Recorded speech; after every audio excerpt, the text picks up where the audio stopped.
You're listening to an Elephant Shoe podcast with your host, Andrea Szabo. Well, welcome to the Elephant Shoe podcast. I'm Andrea Szabo, and today we're going to be talking about self-care. Now, life living in the everyday is actually the topic of the Elephant Shoe podcasts, and as you can imagine, the scope and actually spectrum of what I could be talking about could be pretty well anything. However, in an effort for you just to maybe walk away with a little bit more of insight, a little bit more of a tool, trick or tip to help you on your everyday, whatever that looks like. And we're all so different in so many ways. However, there is one common denominator, and that's what I've found in all my studies as a hypnotherapist over 10 years, as a practicing intentional living operator, if you like, is that stress seems to be the common denominator that affects our health, well-being, mental health, relationships, and most of our life. So I started to look through my practice with hundreds of people that I've worked with, not only in that practice when I had the clinic at Currumbin, but also in all the other activities that I've engaged in, anything from performing arts right through to the choir that I've been running for over 16 years and engaging in hundreds of people, is that when I see stress in someone's experience, I see that ripple effect. So I decided, let's talk about stress. Now, stress seems to build up. It might be starting with something small. It might be starting as an unresolved issue that seems to build in your body. It might be because you're holding your emotions in. It might be because work pressure, family pressure, societal pressure, financial pressure, living pressure. So many people are displaced at the moment with housing being such an issue. Even the virus itself, corona as we know it as, has definitely impacted our psyche as well as many other aspects of our life. So we can see that stress itself can build up and accumulate, and that's when it starts to spill over. So you notice someone standing in a line at the bank and they're really impatient. Chances are they're really, really stressed. So this is where compassion comes in for other people, is when we see someone that is behaving perhaps in a way that is unconducive to our well-being, we can bring compassion towards them, knowing that there's something else going on. And usually the root cause of what you're seeing is stress. What brings them there can be a myriad of things. That's not what we're here to talk about today. We're talking about stress. So, how do we avoid stress? How do we avoid when life throws all these things at us? Whether it's in your life and coming towards you, either from family, work, the bank, whatever aspect that stress is coming to you, in life living in the everyday, unless you're a monk sitting on a hill in a cave and meditating, you're definitely going to be experiencing stress. We're living in an environment here in the West where we are engaging in lots of different ways that are going to affect us. Let's look at what we're working with in our life and see how we can change what we can and accept what we can't change. Major key. It was a major key in my experience, and if I had a podcast every week, I'd probably have time to tell you all about that. But I'm just bringing it down to the brass tacks. So self-care seems to be one way that we can manage our stress. They'll come in. Stress will be there. Everyone's benchmark of how much stress they can tolerate before it spills out, either through anger, aggression, drinking too much, eating too much, shopping too much, gaming too much. Whatever that avenue you take can be avoided in a healthier way by self-care. So what do I mean by self-care? Well, it's sort of going to yourself, well, you know what? I could say yes and go to that something. However, I'm really tired and I really just need to rest and not put myself through things that aren't going to be helpful in the long run. So learning to say no is one tremendous part of self-care. Now, we as humans have hopefully inbuilt compassion, empathy, and understanding. However, sometimes we don't give that to ourselves enough. Love thy neighbour as you would love yourself. I ask you, how are you loving yourself? Are you putting all those things in place that allow you to have you as important, as worthy, as worthwhile, as almost the most important? Because without you being fully empowered, there's not enough of you to go round. So the more you have, the more you have to give. Self-care. How do we do it? More balance and time to reflect so you're not so reactionary through stress in situations. So let's just expand on that. Let's look at that a little bit further. First, we have to recognize, are we in balance here? Where am I out of balance? Am I doing too much? Am I not doing enough? Am I doing too much of that and not enough of that? So where we look at balance sort of gives us a reference point.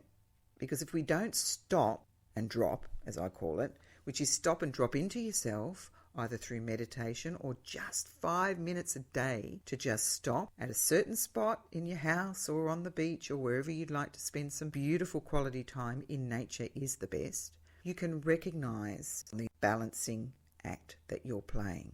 And once you recognize where things are balancing in your world, you can prioritize. And then it allows things to be more sustainable by making different choices to bring more balance. So if you're finding you're too active, you haven't had a break for 3 months, you're moving all the time, you're making sure everything's done, there needs to be some more balance, more passive time.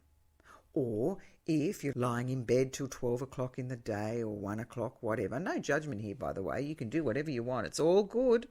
Because we are all moving in our own way. I'm not here to tell you what to do. I'm just here to give you some tips that I know that I've had to use to sustain balance and bring myself to betterment in whatever form, because that's my journey. But if you are listening to these podcasts, there must be something that you'd like to get out of it. So once we recognise that we need balance, then we prioritise and go, what does need changing? Once we start doing that, we can activate our sense of self coming from that place. And when we come from that place, we're probably going to be more in tune with what our needs really are, not just bouncing off the walls and bouncing here and there and bobbing up and down like a cork on the ocean going, I'll float over here and I'll do that there, and boing, I just banked into that and I better do that then. So it just gives you a little bit more of control. Control what you can and accept what you can't. Prioritising and then activating yourself in a way by making choices that are going to reduce your stress. Let's look at how we do that. We have to recognise how we are thinking. Are we suffering, sacrificing? Are we thinking negatively? Are we always looking at the cup being half empty instead of half full? We have to recognise our feelings, Are we feeling angry all the time, stress? Are we in anxiety? Do we panic? Do we come from fear? How are we feeling most of the time? Are we feeling that we are actually balanced, or are we feeling out of balance? Are our behaviours reflecting our feelings in some way? Are we showing addiction in some form? Are we sitting in negative emotions, in anger? Looking at your health is really important, looking at how your energy levels are. Are you fatigued all the time? Colds and flus, and are your nails all brittle? Is your hair all stringy? I don't know. It's a matter of recognising. Look, it's as simple as looking at your poo. True. If you look at your poo, if it's a healthy poo, it's a healthy poo. If it's not a healthy poo, it's an unhealthy poo. And there's actually a poo chart. You can look at Google. I sound like a 4-year-old saying the word poo a million times, but it's a really quick recognition of how your body is working. Is it reflecting stress? Are you drinking enough water? And that's one really important stress relief factor. As simple as that, drink more water. Can't stress it enough. Everyone tells you in the health industry you've got to drink more water. Of all the research I've done, I can't tell you how important it is. I used to teach young children, 7 or so, singing, and they'd come to me straight from school, and I noticed they were quite sluggish, a bit lethargic, and of course I'm compassionate. I thought, they've had a big day at school, I'll just take it easy. But then I started to do a lot of research on water hydration on the brain, hydration on the cells and the like, and I noticed that when I gave them a drink of water as soon as they walked in, it was sort of like a controlled experiment, that their cognition within minutes started to pick up. So this is not my imagination. I did it as an experiment to see. And then I started doing it with the adults, and then I sort of noticed also a big difference. So just having a glass of water before you do anything that requires brain power is going to help you within minutes. Simple as that. Recognizing how stressed you are. Let's have a look at how you're thinking, how you're feeling, what your behaviour's doing, what your health is physically doing, and definitely looking at your water intake.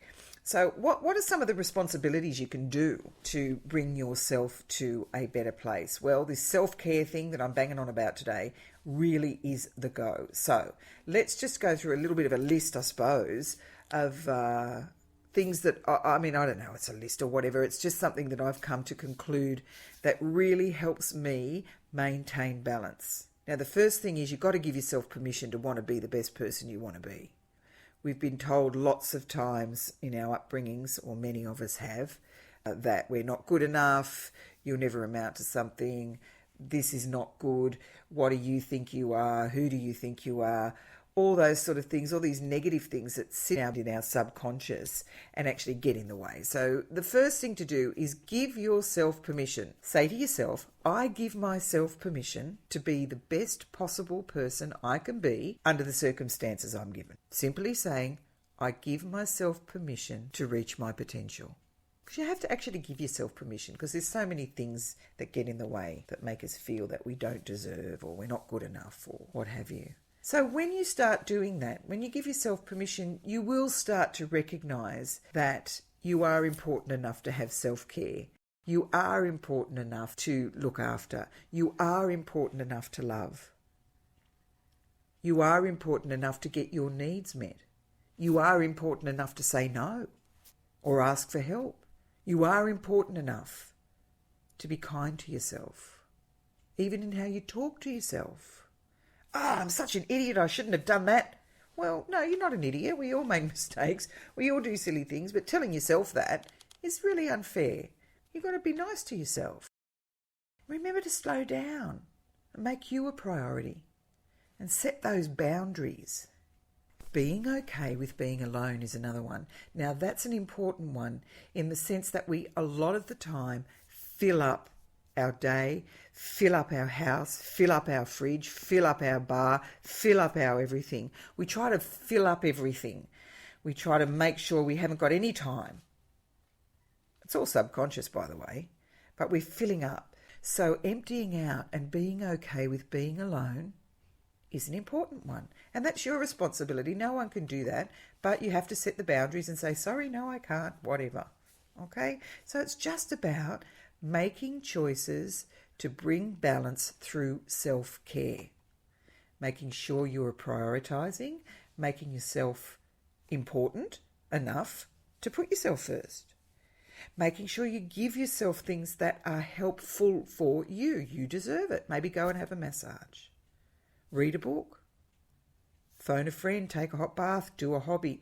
So activating through action by choices to give yourself what you need. Okay, so remember to recognize how stressed you are, how balanced you are, to prioritize yourself primarily. This is a place of recognizing that you are important enough. The more you've got to give. Remember that you can prioritize yourself. You can say no. You're allowed to say no. You're allowed to set boundaries, and you're allowed to make you important. Even if you don't feel it 100% for whatever reason, fake it till you make it. As a hypnotherapist, I know how important it is for us to keep our mind healthy by good, healthy thinking. And prioritizing yourself is a healthy thought process. Activating it as best you can by accepting what you can't change and changing what you can. That's going to bring more balance. That's going to reduce stress and bring you to a better place. So I better stop talking because I don't know even how long I've been talking for, but I'd like you to join me on the last Friday of the month next time when we shall continue this conversation about life living in the everyday, and I'm really glad that you were able to join me today. Thank you. See you next time. Bye.